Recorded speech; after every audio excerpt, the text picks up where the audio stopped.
us again. We're now about 24 hours from the killing of Alex.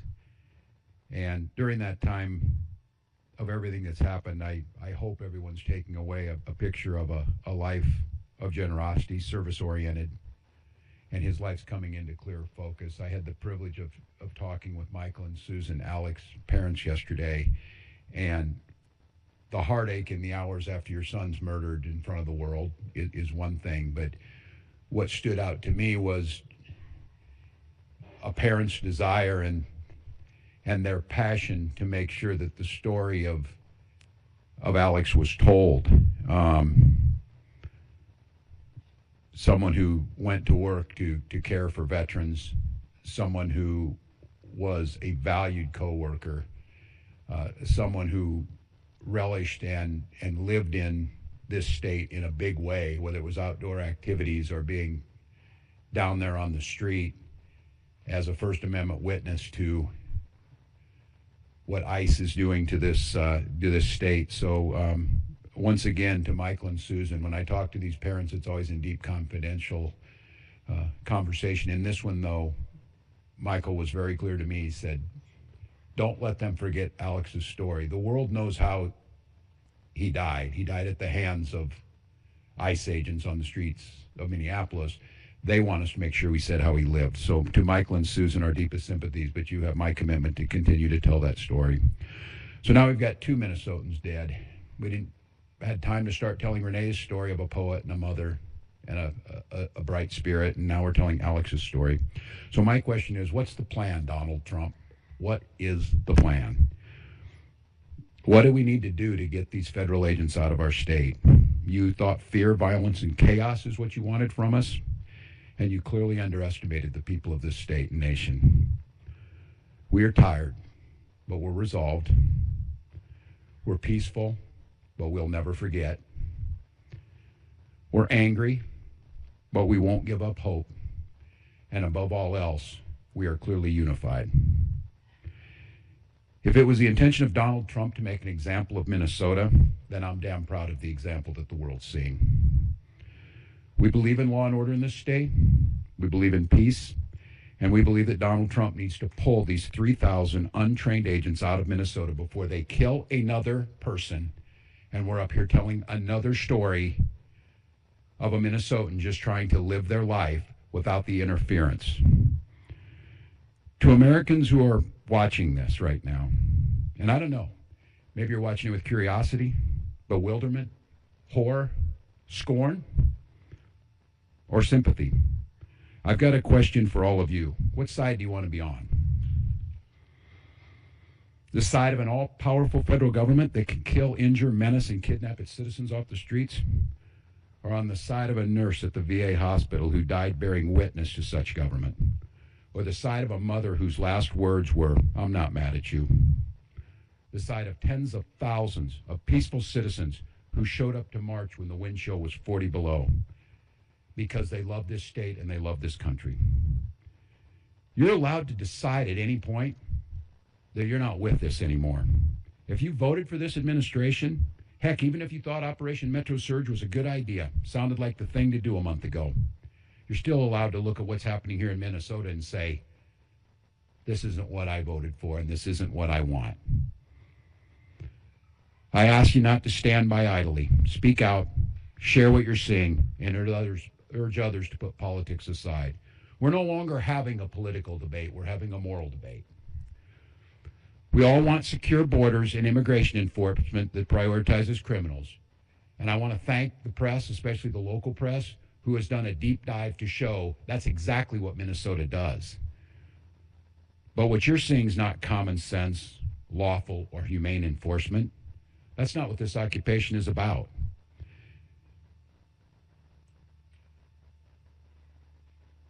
Let me say our conversation should not be about, and I know we get asked of what we're doing on there, how many state patrol or police or National Guard I can put on the street. This isn't about how many people I can put on the street. It's about how many of these people, these ICE agents and whoever else was thrown into this unholy mess, how many Donald Trump can get out of here. Minnesotans, you've won the hearts and minds of people across this country, and you've done it through your peaceful, resolved defense of your neighbors and the Constitution. So once again, Minnesotans, stay peaceful, stay safe. Change is coming, and we can feel it. But this fight still goes on.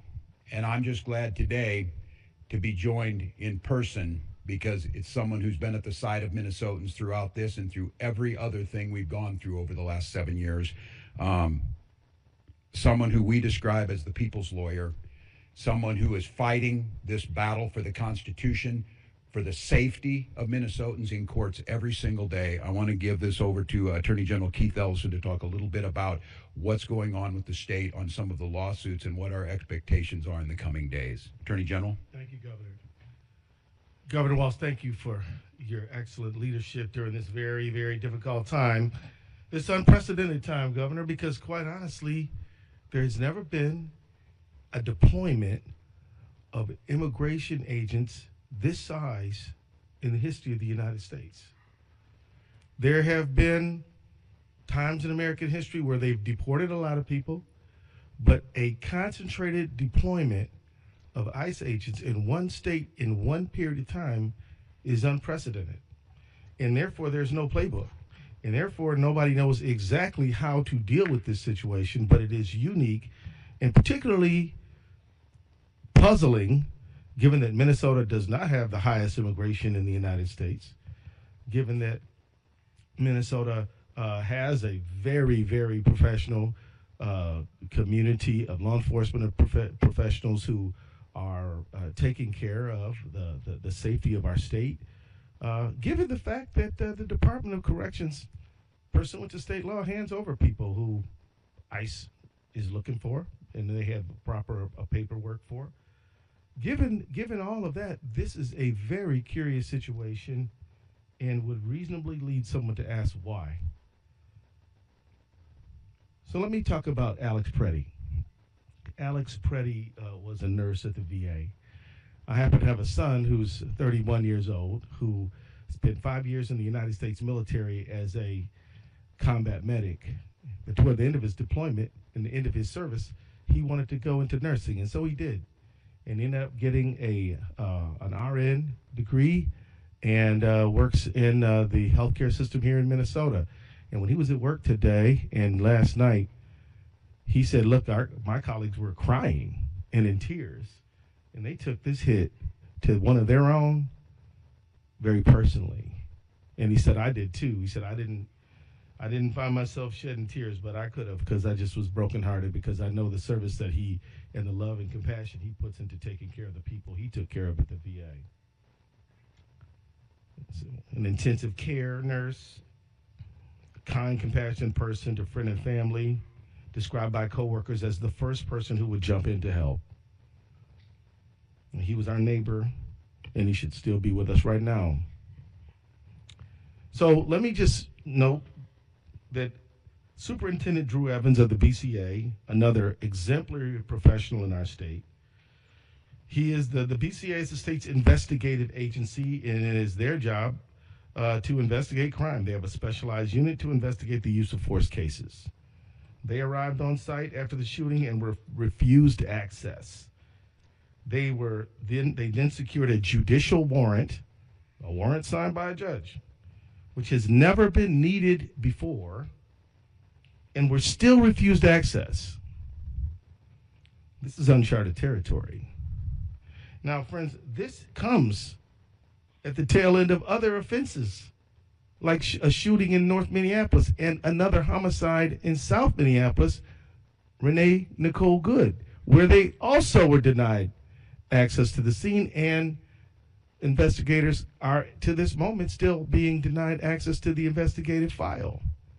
This is not a rash decision for us to go to court and to seek a temporary restraining order from a judge to preserve evidence and prevent the destruction of evidence. I don't care if you're conservative, liberal, or whatever, but you should at least be in favor of conserving evidence in a homicide. And to have to go get an order from a judge to preserve that evidence is extraordinary and should alarm everyone who believes in equal justice under the law and who believes that every person, no matter how this case ultimately is resolved, deserves to have their case investigated to get to the truth of what happened. This is an extraordinary moment in an unprecedented time, and we're doing all we can to step up to that moment. My office represents the BCA and joined the Hennepin County Attorney's Office in a lawsuit last night, as you know, and we moved to prevent the destruction and or tampering with evidence related to Alex Pretty's shooting. And this includes any evidence the federal agents took from the scene of the shooting, preventing the state authorities from inspecting it. We've never had to do anything like this before. Never before. We filed that motion last night and for a temporary restraining order asking the court to take immediate action to preserve the evidence. And last night, within 2 hours of the filing, a judge granted the motion. The Department of Homeland Security and the federal government are now enjoined from destroying or altering evidence related to yesterday's shooting. The fact that anyone would ever think that an agent of the federal government might even think about doing such a thing was completely unforeseeable only a few weeks ago. But now, this is what we have to do. As we said in our filing last night, the irreparable harm we would suffer if the federal government were allowed to destroy evidence is so weighty that any harm to the federal government does not even budge the scales in a court balancing of the scales. It's imperative that we preserve as much evidence as possible so that the state investigators are allowed to access the evidence to ensure a fair, thorough investigation. And I will say, I've heard not one single law enforcement or investigative agent in the state of Minnesota say that they won't share information with the federal government. I've heard quite the opposite from the federal government. Now, Operation Metro Surge. As I noted when I started, this appears to be the largest single deployment or surge of immigration agents in the history of the country. And as a result, tremendous damage has been inflicted upon our state. We've had 2 killings within 2 weeks in an additional non-lethal shooting. We've had countless numbers of people who have been stopped and had the demand for their papers, to have to show their papers in America. We've had door-to-door knocks where people have their homes barged into without cause of right. And we've had stores have to shutter, students not going to school. We've had reduction in employees going to their job sites. We've had jobs being, little markets being shut down, restaurants being interfered with. We've had a countless number of harms. And so we took the action of suing the federal government over Operation Metro Surge. And tomorrow morning, I'm going to be in federal court with my team arguing for a restraining order against Operation Metro Surge. I filed this case almost 2 weeks ago, and this will be our first hearing. The lawsuit we filed is one that is caused by the unprecedented nature of this surge. It is a novel abuse of the Constitution that we're looking at right now. No one can remember a time when we've seen something like this, when a state can marshal facts to show that our targeting is not based on excessive amounts of undocumented immigrants or anything like that, but we're targeted because of politics, which violates our First Amendment rights. The 10th Amendment, which we are entitled as a state to equal sovereignty, and we have been denied that. The federal government is literally commandeering and coercing the state of Minnesota to bend to its will, which is the prerogative of the people of the state of Minnesota. Let me remind everybody, let me take everybody back to 8th grade civics. The states predate the United States and came into the Union preserving their rights as states to be the states that the citizens of those states want them to be within a constitutional framework. It is at the fundamental, it is in the DNA of American history that the federal government cannot trample over the prerogatives of the state. And that is exactly what is happening here, and that is exactly why we're going to court. This surge has drained local law enforcement time and resources. Jacob Fry, if he were here, could tell you that they've spent north of $2 million on overtime responding to ICE. They damage our economy, hurt our education system, and terrorize community members. And it must stop, and tomorrow is a big step in that direction. Now, as I noted a moment ago, people will ask, well, why Minnesota? I'll say this. Minnesota is dealing with targeted oppression from the federal government because of who we are and who we value. Minnesota is a place where we welcome the stranger. We have a number of nonprofits that focus on refugee resettlement in Minnesota. Minnesota is a place where we take care of the vulnerable among us. We're a state that just passed paid family leave. We're a state that believes in feeding our kids who are in school, and we're a state that believes that Minnesota is a great place to live for everyone, no matter where you were born. Of course, we obey all laws, but we still believe that immigration is not a sin. We're leading, they're coming after our state, in my view, because of what we stand for, because we voted 3 times in favor of somebody not Donald Trump, which he has publicly said he resents deeply and believes is not even true. I can tell you it's not about fraud. Because if he sent people who understand forensic accounting, we'd be having a different conversation. But he's sending armed, masked men. This is a pretext, and it's not supported by the facts at all, which has brought us to court challenging the justification that the president has offered. For those watching around the country, I would submit to you that just as Portland and Chicago and LA were precursors to Minneapolis, Minneapolis is a precursor to a whole lot of other places that they have their eye on right here, right now, including Maine and several other states. If we don't stop this behavior here, it will only expand, and it won't be good for anyone in our country. Minnesota is staying strong, and I want to join Governor Walz in my just pride in being a Minnesotan.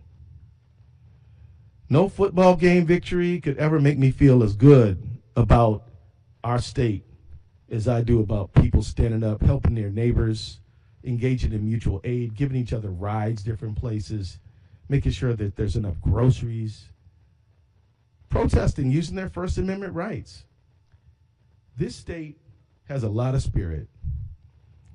And Minnesota nice is a real thing. I wasn't fortunate enough to be born in Minnesota. I was born and grew up in Michigan. And I can tell you that this state has a lot of nice people. It really does. And a lot of people who believe in taking care of their neighbor and welcoming the stranger. And as we see right now, resisting tyranny. So I just want to say that as the courage of protesters and others who are helping their neighbors is so evident on the streets of this great state of ours, we at the Attorney General's office and in Minnesota state government can do no less than match the courage you have already shown. And we will not back down, we won't blink, we won't bow. We will stand firmly on our constitutional rights and in favor of Minnesotans. We will do that in the ballot box, at the courts. We will do that in the streets in a peaceful, legal, First Amendment protected way. And we will do it in a multitude of ways. But one thing we will not do is we will not back down and we will not bend. And so let me wrap up by saying this. We will never forget Alex Preddy. We will never forget Renee Nicole Good. And we will never forget any of the Minnesotans who have who have suffered so unjustifiably in this time. Minnesota is a great place. That is why I believe we've been targeted. But it's not going to work. And we'll be in court tomorrow arguing for the rights of every Minnesotan to stand up and be the generous, courageous people that we are. Thank you. Thank you, Attorney General. We'll be glad to take some questions, folks. Tom? Walz, you got a letter from Attorney General Pam Bondi making several demands, I guess you would call them, regarding sanctuary cities, regarding fraud and voter rolls. Your response to that, and is there anything you can do to meet the Trump administration at least part of the way to try to turn this temperature down? Well, first of all, it's not a serious attempt, and the Attorney General sent that in. I would thank the local folks and Commissioner Snell. A great thank you to you and your team over there. In that letter, they talked about, you need to hand people over who are in your jails. They're taking credit for people that we've had in jail for a long time. We always hand them over, and the commissioner very clearly. So they're lying. They're lying. This has nothing to do with fraud, as the Attorney General said. They're not sending us forensic accountants, and these are things that have been we're dealing with now and have been for quite some time. So look, it's not a serious attempt to get at this. The way to fix this is get these folks out of here. We've continued to work with them. They asked us for these numbers. We provided them. We continue to show they're not serious. And look, I think everybody understands what the last request was, totally unrelated to anything on the voter files. This is, again, as the Attorney General said, Donald Trump telling everybody that the election was rigged, who started all this nightmare for America. Has nothing to do with it. And I would just give a pro tip to the Attorney General. There's 2 million documents in the Epstein files we're still waiting on. Go ahead and work on those. For you or the Attorney General, if they're not honoring judicial warrants, how can you trust that they're going to be honoring this temporary restraining order? Well, that's a good question. I'm glad you asked it because, since Trump 2 began, and even including Trump 1, we filed a lot of lawsuits. We're north of 50 now, and they've been on everything from birthright citizenship to SNAP to things like the National Institute of Health to EV to all kinds of things, and they've been complying with the orders. Now, I will say, the foot drag, we've had to threaten them with contempt a few times, and I'm not saying that the compliance has been good. I am saying that open defiance of court orders is not something that we've experienced. And so I have every reason to believe that they will obey the court order. Now, if they don't, we have recourse, and we'll pursue that recourse. On a deeper level, your question, I would simply say this. Just because they may not do the right thing does not absolve us of the responsibility of doing the right thing. We're going to seek legal recourse, and if they disobey a court order, then that's on them. But we're going to seek those orders, and we're going to insist that they be followed. Local sheriffs have said they lack the legal authority to honor ICE detainers, and that's something that Attorney General Ellison has said as well.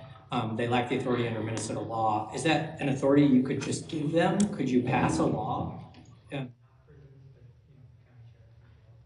So really, the key issue here is I think most sheriffs in the state do fully honor ICE detainers and provide notification.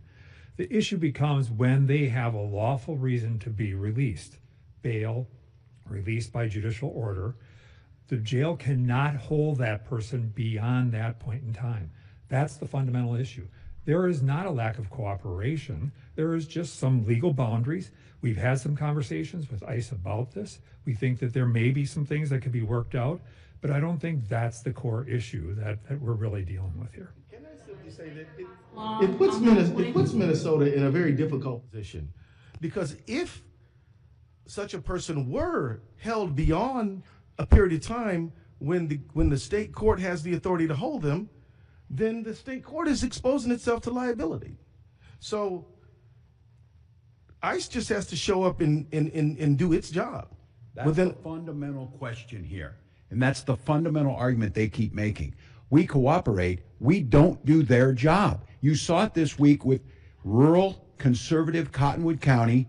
Sheriff had someone, told them this person's time is done. We can't just hold them indefinitely. It's against the law. So we're going to release this guy. Come and get him. They're too busy up here doing what they did yesterday to go pick up someone who actually should be removed from this country. And I don't know how many times they try and confuse the people across this country. It's their job to do immigrations and customs enforcement. It's law enforcement's job to do law enforcement in Minnesota. They are not doing immigration enforcement, saying we should be doing that, while they're apparently now trying to do extrajudicial law enforcement on our streets. So this is a red herring. It's untrue. The Attorney General of the United States put falsehoods into a letter she sends to me that we are doing what's asked of us, but we're not going to do your job for you. We have other things we need to do.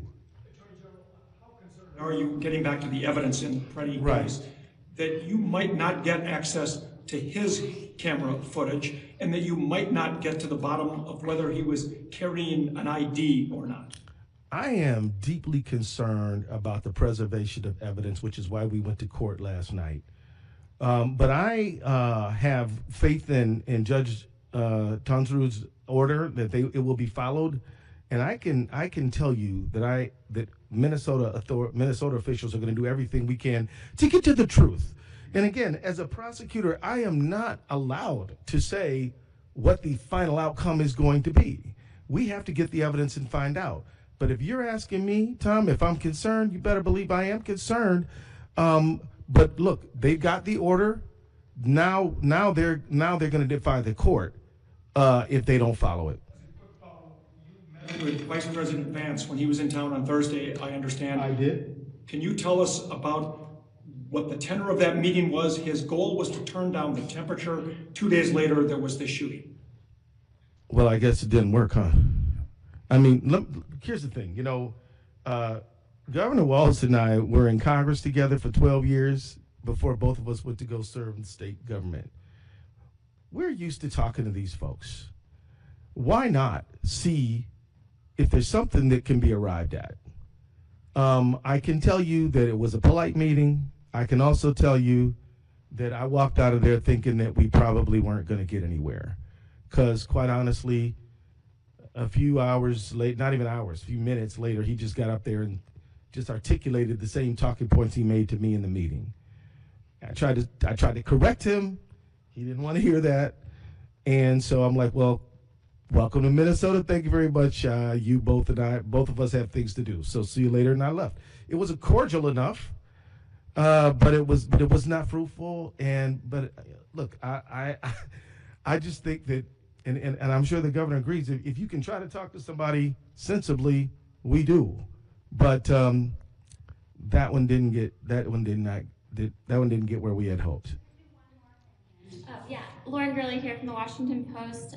Do you know if the federal agents who were directly around Preddy during the time of the shooting are still out on the street in the Twin Cities or anywhere else in Minnesota? Any of them?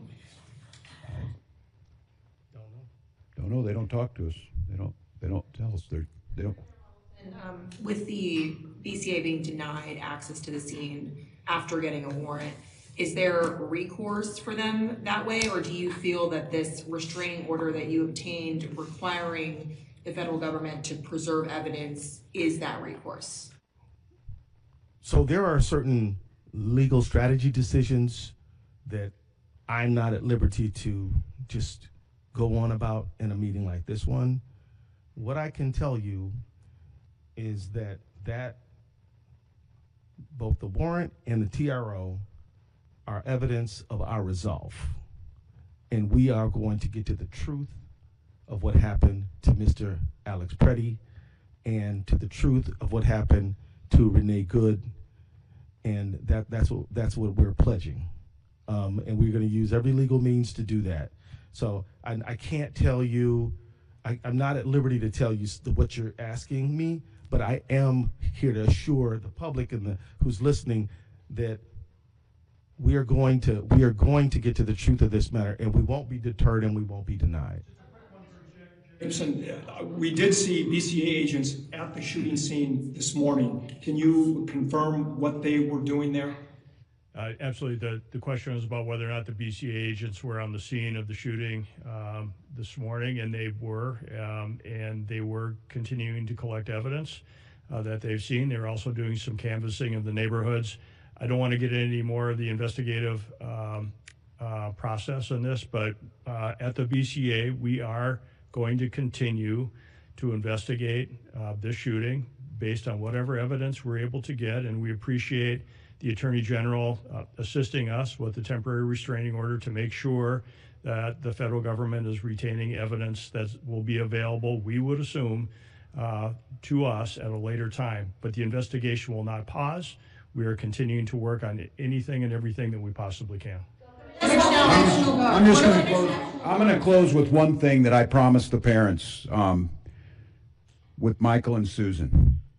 And I speak to all Americans on this over these last 24 hours, what you saw.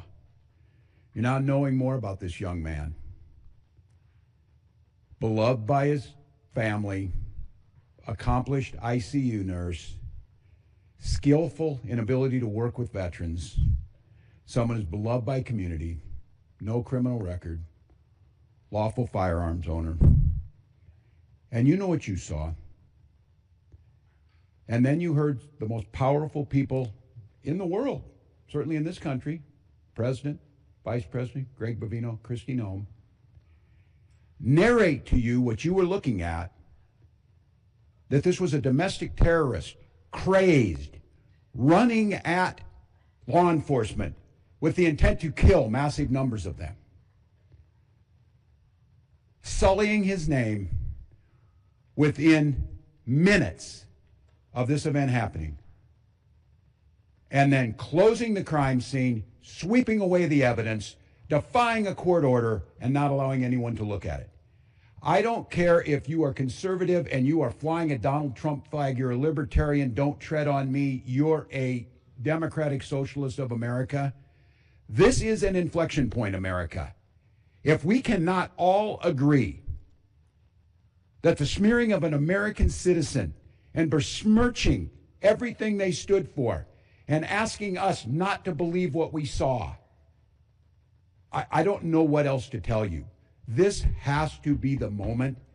Your government, here in Minnesota, I've made it clear, I'm accountable for things that happen here, and I will take responsibility for that. Someone has to be accountable.